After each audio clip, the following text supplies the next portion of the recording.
Pierre Drieux-La Rochelle. Préface à Gilles, Gallimard, 1942.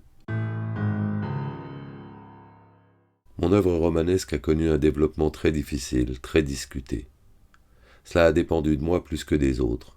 Je n'appartenais à aucun clan politique susceptible de me défendre, et je ne jouais qu'à de rares moments d'attendrissement le jeu littéraire de la rhubarbe et du séné. De sorte que les critiques ont cru pouvoir me traiter avec une liberté qu'ils n'osent pas en général. Ils avaient entendu dire aussi que je doutais de moi-même. Un artiste doute, en effet, de lui-même. Il est en même temps sûr de lui. Bref, cela a été un de ces lieux communs qu'on se repasse de feuilleton en feuilleton que de mettre en doute ma vocation de romancier. Ce qui semblait encore à mes juges légitimer leur méfiance, c'était la variété de mes occupations. La poésie, le roman, la nouvelle, la critique, l'essai, un peu de politique, un peu de théâtre. Cela leur paraissait beaucoup. Par là-dessus un luxe de paresse et de solitude. Décidément, c'était trop. Ils ne se donnaient pas la peine de voir l'unité de vue sous la diversité des moyens d'expression, principalement entre mes romans et mes essais politiques. Des potins de petits journaux faisaient croire à la versatilité de mes idées aussi bien que de mes travaux.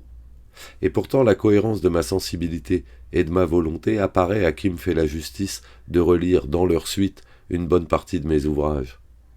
Je me suis trouvé comme tous les autres écrivains contemporains devant un fait écrasant, la décadence. Tous ont dû se défendre et réagir, chacun à sa manière, contre ce fait. Mais aucun comme moi, sauf Céline, n'en a eu la conscience claire. Les uns s'en sont tirés par l'évasion, le dépaysement, diverses formes de refus, de fuite ou d'exil.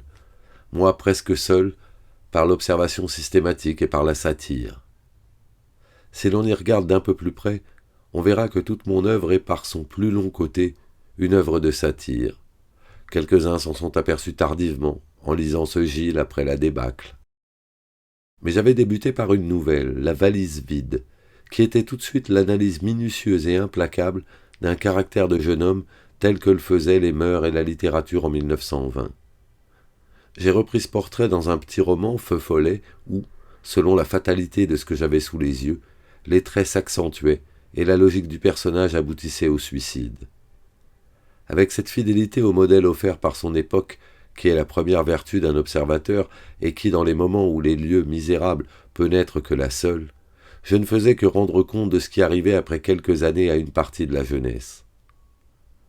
À côté de ces deux portraits si nécessairement chargés qu'ils pouvaient paraître des charges, j'en traçais deux autres plus nuancés, plus chatoyants, presque ondoyants, qui sont dans L'homme couvert de femme et dans Drôle de voyage. Dans les deux, il s'agissait d'un certain Gilles.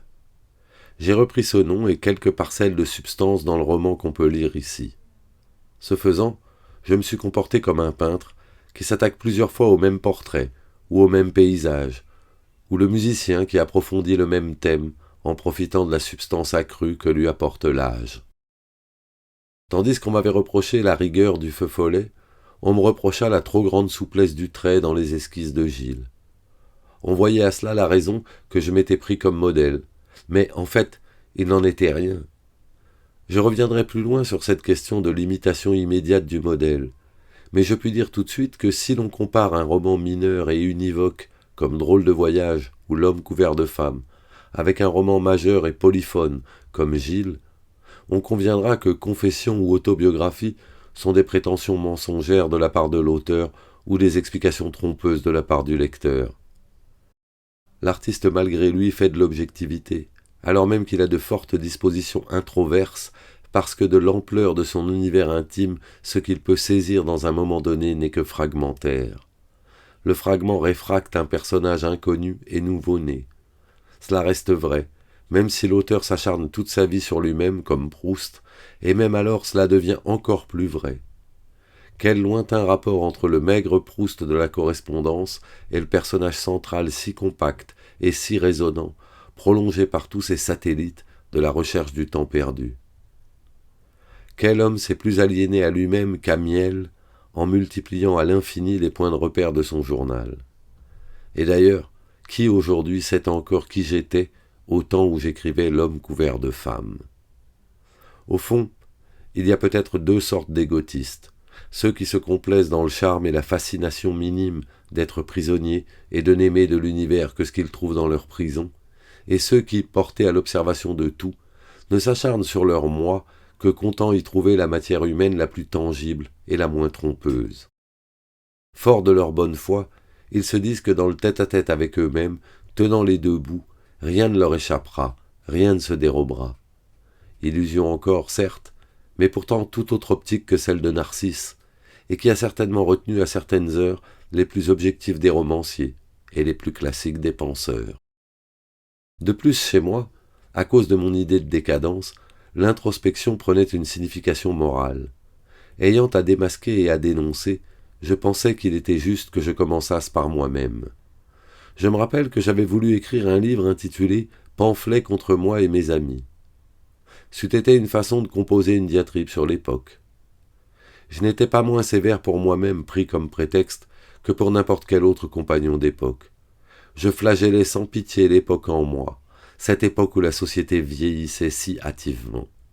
Ces coups de férule correspondaient aux avertissements tout de suite très explicites que je déposais dans mes essais politiques Mesures de la France ou Genève ou Moscou. La liaison entre les romans et les essais se faisait par toute une gradation de tons qui, bien sûr, échappait aux critiques, lequel ne semble là que pour excuser et aggraver la paresse du lecteur ordinaire. Cette gradation allait d'un ou deux romans, où apparaissait le besoin de trouver leur résonance politique, à mes observations privées à des études, comme État civil ou Le jeune européen. Les romans montrent une facette politique, c'était Blèche et Une femme à sa fenêtre. Là, on voyait apparaître nécessairement le revers de ce désordre, désormais entier et incurable du cœur et de l'esprit, tel que je les dépeignais sans précaution, à la différence de la plupart des auteurs, l'obsession communiste. Voilà quelles furent les œuvres de mes premières années, mineures pour la plupart, travaillées dans l'acuité plutôt que dans l'ampleur du trait. J'ai été fort lent, je me suis développé à petites étapes. Étant enfin un peu maître de mes moyens, et ayant dépassé cette zone de contorsion ou de complaisance que forme pour tout écrivain français le drame du style, pour moi elles avaient tourné autour du piège exquis de la concision, j'en vins à des œuvres de plus longue haleine. Ce fut Rêveuse bourgeoisie, puis ce Gilles. Là, j'ai adopté tout à trac non pas la forme dramatique du roman Crise, mais celle du long récit qui se développe dans le temps, qui embrasse de larges portions de vie. C'est que j'ai l'esprit d'un historien. Si j'avais à recommencer ma vie, je me ferais officier d'Afrique pendant quelques années, puis historien. Ainsi, je satisferais aux deux passions les plus profondes de mon être, et j'éviterais les seuls refoulements dont j'ai souffert, et historien, je le serais des religions. L'inconvénient du roman de durée, c'est la monotonie. Par un tour d'esprit bien français, j'ai cherché à y parer, en dégageant dans de longs mouvements des sursauts, des péripéties saillantes. Ce qui fait que dans ces deux ouvrages, chaque partie a son autonomie, constitue un épisode bien détaché. Cela est vrai surtout pour Gilles. Mais j'en viens à un reproche qu'on a fait à ces romans, comme aux autres. On y a vu des clés, et d'abord une principale, mon propre personnage. Il faut se méfier beaucoup des clés, surtout de celles que les amis d'un auteur ou les personnes qui prétendent le connaître ont toujours en abondance dans leur poche. Le fait est qu'on ne peut rien écrire à Paris sans que cela ne prenne l'aspect d'un racontard. Mais à Carpentras, on ignore les passe-partout de Paris. C'est à Carpentras qu'il faut être lu pour être sainement jugé. La vérité, c'est que tous les romans sont à clé, parce que rien ne sort de rien, parce que la génération spontanée est inconnue dans la littérature comme dans la nature, parce que toute littérature réaliste est fondée sur l'observation du modèle, parce qu'aucun auteur, même le plus irréaliste, ne peut échapper à sa mémoire. Lisez un peu ce qu'on a écrit sur la genèse des grandes œuvres du siècle dernier. Vous verrez qu'on a trouvé la clé de tous leurs personnages, que ce soit Madame Bovary, Stavrogin ou David Copperfield. On a trouvé la clé et on n'a rien trouvé du tout, pour la raison que j'indiquais plus haut.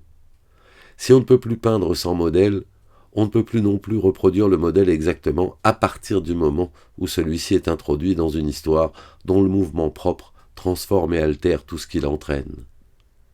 Il y a clé parce qu'on retrouve dans un personnage tel ou tel trait particulier d'une personne connue, et même bien plus, tout un ensemble de traits. Il n'en reste pas moins que ce personnage est un autre, parce qu'il est pris non seulement dans une suite d'événements inventés, mais aussi et surtout dans un monde neuf, dont la nouveauté se compose de la rencontre imprévue du dit personnage avec des hommes et des femmes qui ne sont là que par la fantaisie de l'auteur, c'est-à-dire qui ne sont là que pour satisfaire les besoins secrets et indicibles de l'auteur. Vous me direz qu'il y a des romans où rien ne paraît inventé, où tout semble fidèlement, servilement copié, la trame des faits et la série des personnages. Je vous répondrai que ce n'est pas vrai. L'économie de l'œuvre littéraire, les nécessités de la composition et de la présentation produisent autant d'altérations que ce qu'on est convenu d'appeler l'invention, et qui n'est que la conformité où se met l'auteur avec lui-même, avec la loi de son monde intérieur. Un romancier est voué à l'originalité en tout cas, même s'il n'a pas de talent, car alors c'est seulement l'originalité intérieure qui lui fait défaut. Il est victime de son propre manque de caractère, de l'inexistence de sa personnalité. Mais si textuellement voué à l'exactitude qu'il paraisse, il n'en raconte pas moins tout de travers l'histoire de ce qui s'était réellement passé dans la vie. Je disais tout à l'heure que j'aurais voulu être historien. Entendez-moi bien. L'historien lui-même ne peut pas faire autre chose que le romancier, et un Balzac est peut-être un Michelet qui s'est dit « à quoi bon ?» aussi bien avoué. Mais altérer les faits, ce n'est pas altérer l'esprit des faits. Et Balzac se retrouve avec Michelet, ce formidable imaginatif, pour servir au mieux ce qui seul compte, la vie. Si on crée de la vie, on ne ment pas, on ne trompe pas, car la vie est toujours juste écho de la vie. Certains artistes trouvent que je me suis trop occupé de politique dans mon œuvre et dans mes jours. Mais je me suis occupé de tout et de cela aussi. Beaucoup de cela, parce qu'il y a beaucoup de cela dans la vie des hommes, en tout temps, et qu'à cela se noue tout le reste. Citez-moi dans le passé un grand artiste, nous avons bien le droit de chercher haut nos modèles, qui n'ait pas été empoigné par la politique, même quand il était sollicité par la plus intime mystique. Pour parler en particulier du roman qu'on va lire, Gilles, il me faut revenir sur l'idée de décadence. Elle seule explique la terrible insuffisance qui est le fond de cet ouvrage. Ce roman paraît insuffisant parce qu'il traite de la terrible insuffisance française, et qu'il en traite honnêtement, sans chercher de faux fuyants ni d'alibi. Pour montrer l'insuffisance, l'artiste doit se réduire à être insuffisant. C'est à quoi ne se sont pas résignés la plupart des écrivains contemporains, et c'est ce qui fait leur avantage. Pourtant il y a eu Céline. On n'a guère remarqué que presque personne ne s'est risqué à peindre la société de Paris dans sa réalité des 20 dernières années. Pour cause, parce qu'il fallait dénoncer une terrible absence d'humanité, une terrible insuffisance de sang. Cela a été désobligeant. Qu'ont fait les autres en effet? Les catholiques avaient une ressource immense, la puissante armature de leur vision théologique de l'homme et d'un système psychologique encore inépuisé, parce que riche d'une expérience tant de fois séculaire. Avec cela, ils avaient la province tordue, convulsée, mais n'ayant pas encore rendu l'âme comme Paris. C'est ainsi que s'en est tiré Bernanos, et aussi Mauriac. Giono, lui, s'est lancé dans une féerie paysanne, une pastorale lyrique, un opéra mythique, où il a pu exprimer, sans être gêné par l'immédiate intercalation du réel, son intime aspiration à la santé et à la force. Car ce pacifiste a le goût de la force vraie. Au fond, Le Chant du Monde est un roman guerrier, un roman de la violence et du courage physique, bien plus sûrement et directement qu'un roman de Malraux, de Monterland ou de moi, mais libre de politique. Le drame pour tout ceci, c'était de sentir en eux plus de force qu'il n'en restait dans la société. De là, la nécessité de se dépayser pour dire leurs rêves, ou l'obligation de ne se vouer qu'à l'exécration convulsive. Malraux a cherché la transposition d'une autre façon que Giono. Faute de français, il a pris des Chinois, ou des personnages qui se mouvaient dans une Chine de révolution et de bataille, ou des Espagnols. Que pouvait-il faire d'autre? S'il s'était résigné à la France, il n'aurait sans doute pu faire que ce qu'ont fait Monterland ou Céline. Monterland était entré dans la vie littéraire avec des dons qui, de l'aveu de tous, l'armaient pour une œuvre puissante, athlétique, qui se serait déployée sous le signe d'Eschyle ou de Vigny ou de Barrès, ou au pire de D'Annunzio. Mais, après le temps des juvéniles illusions et du leurre de la guerre qui lui permit d'écrire Le Songe, les Olympiades et les Bestiaires, il a jeté autour de lui un regard juste. Il n'y avait pas matière à ses dons.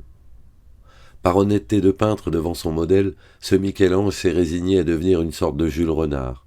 Il a contraint, broyé son art, jusqu'à écrire la série des jeunes filles et des célibataires. Céline s'est jetée à corps perdu dans le seul chemin qui s'offrait, et qui a tenté dans quelque mesure Bernanos. Cracher, seulement cracher, mais mettre au moins tout le Niagara dans cette salivation. Il avait des modèles, Rabelais ou le Hugo des châtiments ou de l'homme qui rit. Aragon, comme plusieurs de ses aînés, s'en est tenu à la réminiscence et à la description de la société d'avant 1914. Moi, je me situe entre Céline et Monterland et Malraux. J'ai strictement dit ce que je voyais, comme Monterland dans Les Célibataires, mais avec un mouvement vers la diatribe de Céline, contenu dans de strictes limites, parce que, bien que grand amateur et grand défenseur d'une espèce de démesuré dans l'histoire de la langue française, pratiquement je suis un Normand, comme tous les Normands, scrupuleusement soumis aux disciplines de la Seine et de la Loire. Il y avait en moi aussi une tendance à sortir des gonds français comme Malraux, mais j'étais trop étreint par le drame de Paris pour aller à l'étranger, et je ne suis allé en Espagne ou en Allemagne ou en Russie que pour vérifier les prévisions toutes concentrées sur la France. J'ai souvent amèrement ricané en songeant à l'étroit, au minuscule des drames que j'ai soumis au microscope d'Angile, en comparaison avec l'ampleur des thèmes chez Malraux, chez Giono, ampleur pour laquelle il me semblait que j'étais né. La France est un pays de peintres, où Daumier représente une exigence, tout comme Delacroix. Je crois que mes romans sont des romans. Les critiques croient que mes romans sont des essais déguisés ou des mémoires gâtées par l'effort de fabulation. Qui a raison, les critiques ou l'auteur? Le saura-t-on jamais? Quelle pierre de touche détient-on? Attendons la postérité? Mais par qui est faite la postérité? Par d'autres critiques. Ceci n'est pas exact. Le jugement de la postérité est fait par les écrivains qui lisent et qui imposent leur opinion compétente aux critiques. C'est ainsi que Stendhal et Baudelaire et Mallarmé ont été peu à peu élevés à leur haute situation. Les écrivains deviennent bons juges à l'égard d'un confrère d'une génération disparue. L'envie n'a plus que faire et, au contraire, le laudateur s'accroît de la puissance du fantôme qui est loué. Il faut beaucoup d'audace pour songer qu'on passera à la postérité. Cette audace la nourrissent dans leur cœur bien des timides. Ceux qui ont eu un succès retentissant pensent que ce succès continuera. Ceux qui en ont eu moins se rassurent en pensant à Stendhal ou Baudelaire.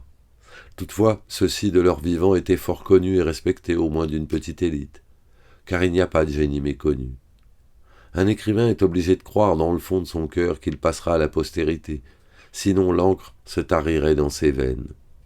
Et, sauf chez les médiocres, cela est touchant.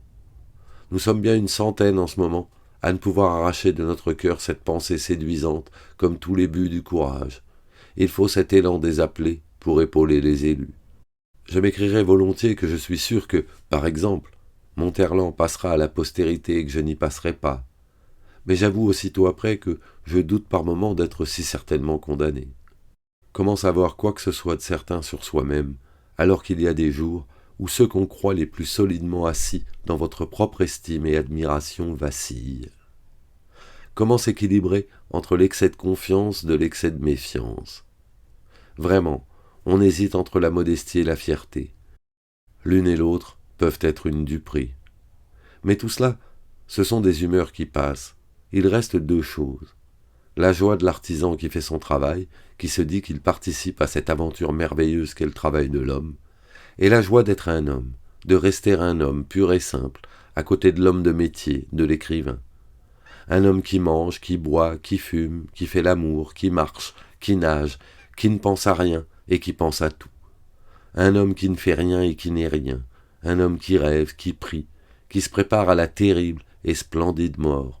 Un homme qui jouit de la peinture ou de la musique autant que de la littérature, qui s'enivre de ce que font les autres bien plus que de ce qu'il fait, et un homme qui a d'autres passions encore, qui est pour ou contre Hitler, un homme qui a une femme, un enfant, un chien, une pipe, un dieu. Après tout, si je vous donnais ma pensée intime, je vous dirais que je ne crois pas beaucoup à l'utilité de toutes les études spécieuses qu'on a accumulées sur l'art du roman. Je n'y vois qu'un signe peut-être sur la décadence du genre. La tragédie n'a jamais tant fait parler d'elle qu'à son déclin. Hélas, elle s'est survécue un siècle et plus. On a opposé le roman russe et le roman anglais au français. au détriment de celui-ci. Mais les romanciers russes et anglais se sont nourris de modèles français qui eux-mêmes n'avaient pas négligé les exemples anglais ou espagnols. Le réseau des influences est inextricable, et l'interférence des mérites aussi. Le pays qui a produit Lafayette, Marivaux, Voltaire, Stendhal, Constant, Balzac, Sand, Sue, Hugo, Flaubert, Zola, Maupassant, Barbet, les Goncourt, Villiers, Huysmans, Barrès, Proust, n'a rien à envier à aucun autre. Pourtant, avons-nous rien de tout à fait comparable aux grandes œuvres de Dostoïevski et de Tolstoï? C'est que peut-être les Russes ont mis dans le roman ce que les Occidentaux avaient déjà mis dans le théâtre et dans la poésie. En tout cas, les méthodes françaises valent bien les méthodes anglaises ou russes. Elles sont d'ailleurs fort variées. Quelle diversité entre Adolphe et Les Misérables, entre Stendhal et Zola. Le récent roman américain semble un hommage aux méthodes françaises plutôt qu'à tout autre. Je dis tout cela, prêchant pour mon sein, car mes romans sont faits selon la tradition la plus typiquement française, celle du récit unilinéaire, égocentrique, assez étroitement humaniste, au point de paraître abstrait, peu foisonnant. C'était bien la peine de tant admirer les étrangers, de se rebeller tant contre les traits fatidiques inscrits sur le registre de la mairie. En tout cas, c'est ainsi. Il ne reste qu'à dire « pourquoi pas ?» Juillet 1942.